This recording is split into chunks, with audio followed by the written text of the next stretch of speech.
Olá, sejam bem-vindos a mais uma edição do nosso IMGA Podcast. Tem sido o início do ano bastante animado, infelizmente também com alguma volatilidade e muitas novidades.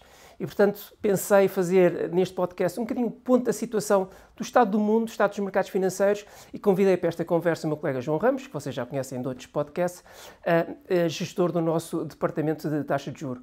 João, começamos, como eu dizia, com um ano muito animado, olhando primeiro pela administração Trump, para o outro lado do Atlântico, com expectativas que nós tínhamos no início do ano, que basicamente diríamos que pensámos que as taxas de juros iam estar num intervalo de preços relativamente curto, porque as medidas eram inflacionistas, mas por outro lado a inflação como um todo, até a nível global, estava a recuar. Portanto, no final, olhamos agora, pelo menos os primeiros meses do ano, e vimos taxas de juros nos Estados Unidos mais baixas. O que é que tens a apontar sobre estes movimentos? Olá, Rui. Obrigado mais uma vez pelo teu convite. Relativamente ao mercado de taxa de juros, é um mercado que tem estado bastante volátil nas últimas sessões, impulsionados pelas ameaças de Trump sobre as tarifas, e isto também tem impactado a confiança dos investidores, nomeadamente na questão de uma potencial recessão que poderemos ter na economia norte-americana.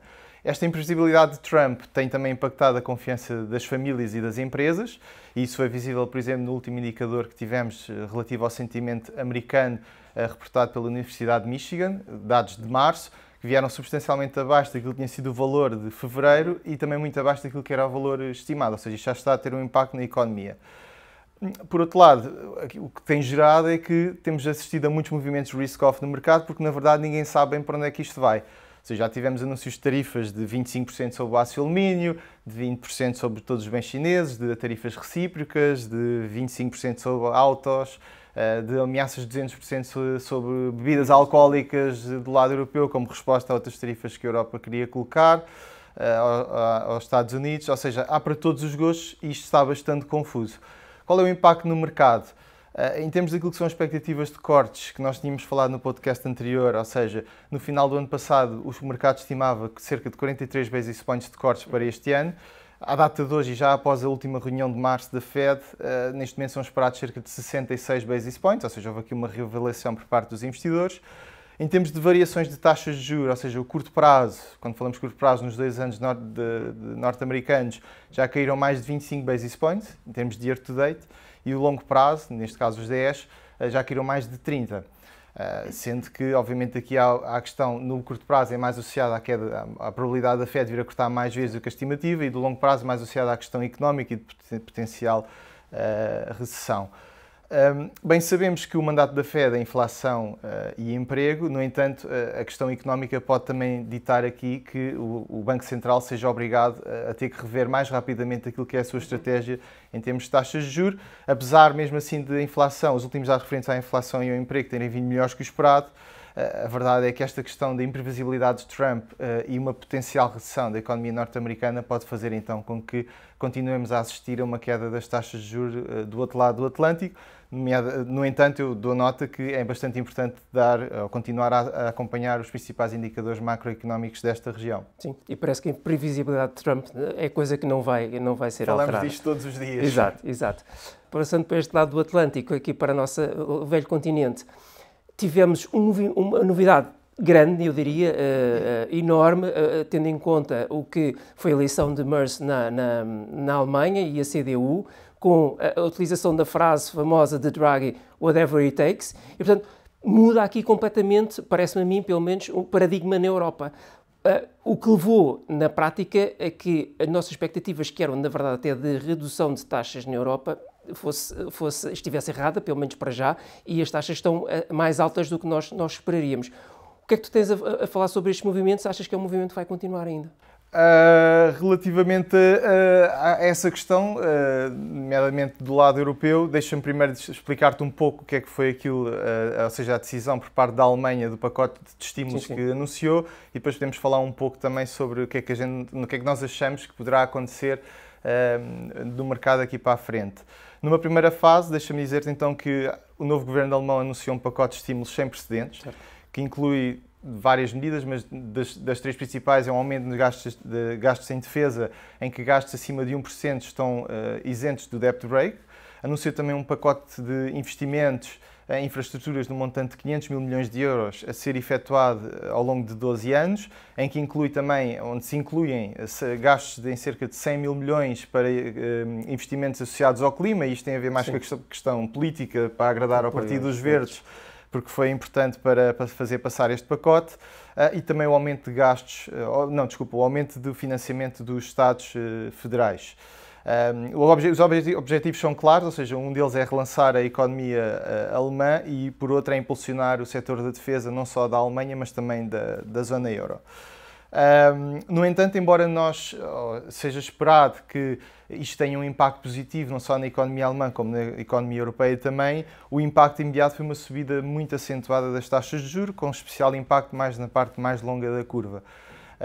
Nós vimos, por exemplo, as taxas dos 10 anos alemães a subirem para níveis perto dos 3%, sendo nomeadamente, por exemplo, a sessão de 5 de março foi uma sessão que vai ficar, pelo menos na memória, porque houve variações de magnitude que nós já não vimos desde a queda do Muro de Berlim, em que vimos as taxas alemãs a subirem mais de cerca de 30 basis points. Um dia que vai ficar marcado, nomeadamente no universo obrigacionista, porque foi um dia francamente negativo. E é fácil também perceber isso, porque grande parte destes gastos, deste plano, vai ser feito através de emissão de nova dívida, e se temos mais dívida no mercado, obviamente que os investidores, como nós, vão exigir um prémio superior, ou seja, maior oferta para a mesma procura, só pode ter um efeito, que é a subida das taxas de juros exigidas pelos investidores. Relativamente ao outro tópico que tu falavas e qual é que será o impacto, ou se achamos que este impacto também pode ser já exagerado, a verdade é que o mercado nos tem vindo a provar que pode ter sido um pouco exagerado este movimento. Ou seja, eu disse-te que as taxas chegaram perto dos 3%, chegaram aos 2,94, 2,95, mas à data de hoje já estão nos 2,70, 2,75. Portanto, já houve aqui um reajustamento por parte dos investidores e são apontadas várias razões para isso. Podemos falar aqui de algumas. Eu diria que a primeira tem a ver com o facto de a zona euro precisar de criar a capacidade necessária para produzir novos equipamentos, e grande parte deste aumento de investimento hoje em dia é feito através da aquisição de produtos a produtores estrangeiros, portanto acabam por beneficiar mais esses países estrangeiros. Uma segunda razão tem a ver com o facto de os investidores, terem esperarem que este pacote de estímulos tivesse um efeito imediato, no curto prazo, e não é verdade, ou seja, ele vai levar tempo, os prazos de entrega são sempre grandes, e tens a questão também há derrapagens, nomeadamente neste tipo de investimentos. Temos o exemplo, por exemplo, de um programa que foi lançado pelo Scholz em 2022, também associado à defesa, tem um montante global de cerca de 100 bis, e neste momento, à data de hoje, só cerca de 20% é que estão implementados. Portanto, isto nós vemos a dificuldade de implementação deste tipo de programas. Tens também a questão ou seja, este tipo de programa ainda é indeterminado em termos de quantidade e de tempo, porque ainda ninguém sabe bem como é que ele vai ser executado. Em termos de emissão de dívida, ainda não sabes o que é que vai acontecer. Portanto, nós já estamos a assumir que vai acontecer uma coisa que ainda não sabemos bem como é que ela vai ocorrer. E, por fim, eu diria que um outro indicador económico relevante é o facto de os principais institutos alemães de estudos económicos já têm vindo a rever as suas estimativas de crescimento para os anos mais à frente, nomeadamente 26, mas para este ano, do ano 2025, ainda antecipam taxas de crescimento muito modestas, ou mesmo, alguns deles nem sequer antecipam taxas de crescimento, o que revela que isto ainda vai levar tempo até ter efeitos imediatos. E desta forma, ou seja, leva-nos a crer que de facto esta reação do mercado foi exagerada, porque estamos a tentar, ou estamos a interpretar que este tipo de decisão vai ter impacto no curto prazo, quando na verdade ainda há muitas incertezas daqui para a frente. Certo, e portanto o que os investidores estão a fazer, na prática, é projetar um bocadinho o futuro, sendo que a incerteza é enorme. Aliás, até porque o novo governo alemão ainda nem sequer tomou posse, e portanto, portanto fazer planos concretos, na verdade, é um bocadinho quase futurologia, não é? Mas enfim, ainda falta pô-los em prática.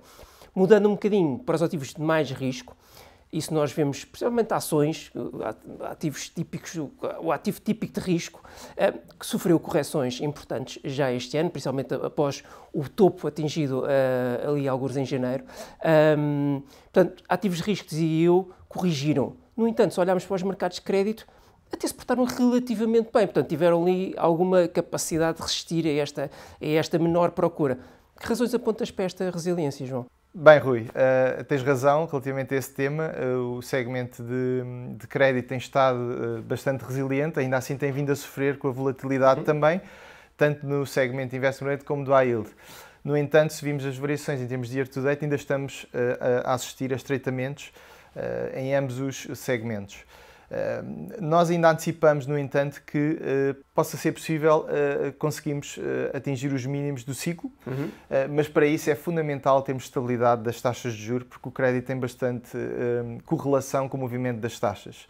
Precisamos, acima de tudo, de estabilidade das taxas, que pode vir, por outro lado, também deste tema das tarifas, a ver se fica resolvido uma vez por todas, para que as taxas possam estar mais calmas e desta forma beneficiar o crédito. Esta dinâmica favorável vai continuar a favorecer a Europa, ou seja, esta dinâmica deste novo plano fiscal vai continuar a favorecer a Europa no curto e médio prazo, porque este impulso fiscal vai acabar por trazer mais benefícios e vai conseguir compensar, digamos assim, quaisquer efeitos negativos que possam advir das tarifas. É verdade que este pacote que temos vindo a falar já várias vezes neste podcast foi positivo para a questão do crédito, mas há outro fator para nós vai ser fundamental e que trará também bastante benefícios para este segmento, que é o fim da guerra na Ucrânia, que à partida, e todos esperamos que tenha um fim, pelo menos as partes interessadas, parece, pelo menos do lado ocidental, que haja um fim desta guerra, e que sem dúvida terá aqui algum alívio à parte do crédito. Também outro aspecto positivo tem a ver com a trajetória positiva que temos assistido da parte dos lucros e das receitas das empresas, nomeadamente do segmento investment grade, que têm tido uma trajetória positiva e de crescimento e que também sustentam aqui de alguma forma o facto do crédito se ter mantido tão resiliente. Por fim, deixa-me dar-te nota também que faça aquilo que foi dito no último podcast, que nós estivemos juntos, que nós estávamos positivos para o crédito e assim permanecemos, porque o crédito para nós continua a ter valor. As alternativas que temos hoje em dia em mercado, nomeadamente a questão dos depósitos a prazo, que são tão importantes para os portugueses, os bancos hoje em dia já não estão tão competitivos nessa oferta e, portanto, muitos dos investidores acabam por se focar mais no mercado de obrigações, porque é um mercado mais, ou mesmo no mercado acionista, e nesta fase ainda acreditamos que há bastante cash para ser aplicado e assim que tivermos alguma calma neste mercado, nomeadamente, vamos começar a ver vários investidores a entrar no mercado e isto vai sustentar ainda mais o segmento de crédito obrigacionista. Sim, essa liquidez que está um bocadinho parada, na prática, funciona sempre como suporte para esses mercados, sem dúvida, João. João, para finalizar, e se calhar rematando tudo aquilo que já referiste, tínhamos umas expectativas no início do ano, algumas acertadas, outras, na verdade, não tanto. O que é que achas que são as nossas principais alterações nas nossas previsões para este ano, face ao que nós dizíamos e que nós falámos no final de 2024? É inevitável, à luz dos últimos acontecimentos, que nós sejamos obrigados a rever as nossas previsões.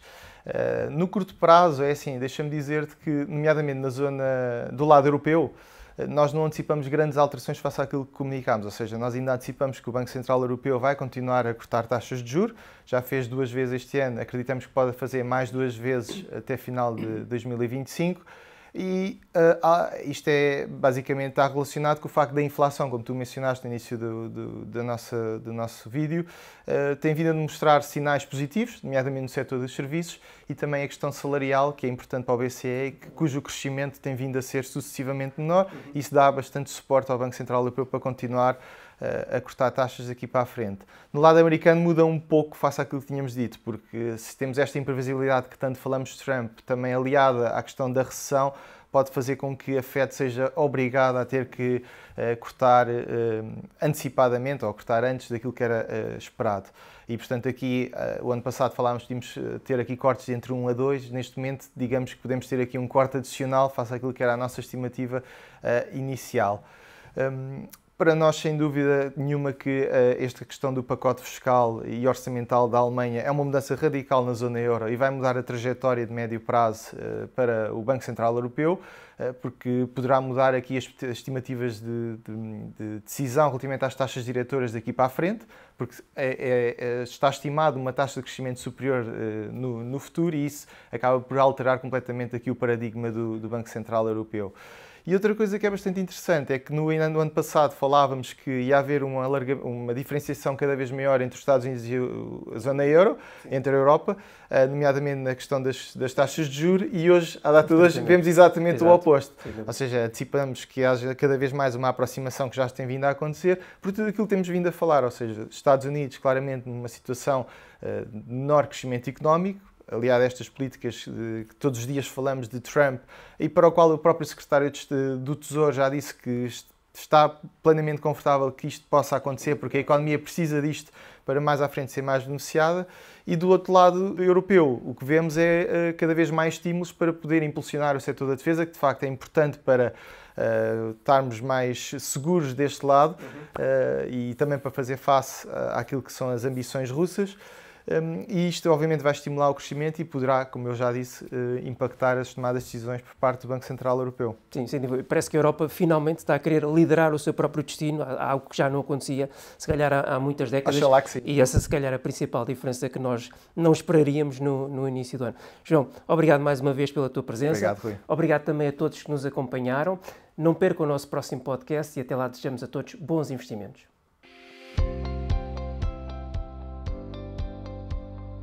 O conteúdo apresentado é meramente informativo e pode ser alterado sem aviso prévio. Rendibilidades passadas não garantem rendibilidades futuras. O investimento em fundos pode implicar perda de capital, exceto em fundos de capital garantido. Consulte os documentos legais disponíveis em imga.pt, cmvm.pt ou nos sites dos bancos distribuidores antes de investir. Mais informações em imga.pt ou @imgestão de ativos.